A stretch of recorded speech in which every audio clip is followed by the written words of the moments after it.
দিচ্ছেন আপনার গ্রামীণ ব্যাংকটা চালু আছে। হুঁশিয়ার করে বলতে চায়, নেপালে দেখছেন না অবস্থা, মন্ত্রীরা হেলিকপ্টার রশি বাইয়া নেপাল পার হয়েছে, অর্থমন্ত্রীকে লুম্ব করা উপরের থেকে ফেলে দিয়েছে। আপনি যদি নেপালের থেকে শিক্ষা না নেন, আপনার পরিচয়টি যদি ওরকম ভয়াবহ হয়, এদেশের খেটে খাওয়া মানুষ যদি আপনার থেকে প্রত্যুত্তর তলব করে, তাহলে কিন্তু আপনি বাঁচতে পারবেন না।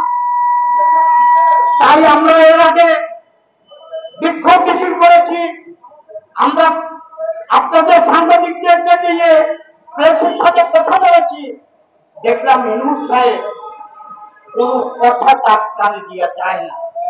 ওনার কথাটা কানে নিয়ে হাতে গোনা 2-3টা দলকে নিয়ে উনি যুক্তি পরামর্শ করেন। আমরা যারা ছাত্র জীবন থেকে রাজনীতি করতে করতে এদেশের মুক্তিযুদ্ধ শেষ করে আজকে 24-এর আন্দোলন শেষ করে আসলাম, আমাদের সাথে কথা না বলে আপনি কার সাথে কথা বলে? রাজাকার আছেন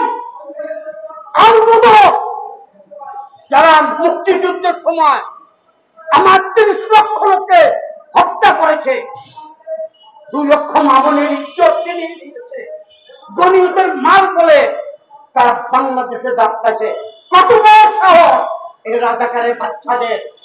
তারা বলে 71 সালে যারা মুক্তিযুদ্ধ করেছে তাদেরকে নাকি পাকিস্তান সেনাবাহিনী যারা মরছে তাদের জন্য কাঠ গড়া নেওয়া হবে। আর ইউনূস সাহেব আপনি তাদের সাথে রঙ্গলীলা করতেছেন, আমাদের ট্যাক্সের টাকা দিয়ে পিছন করে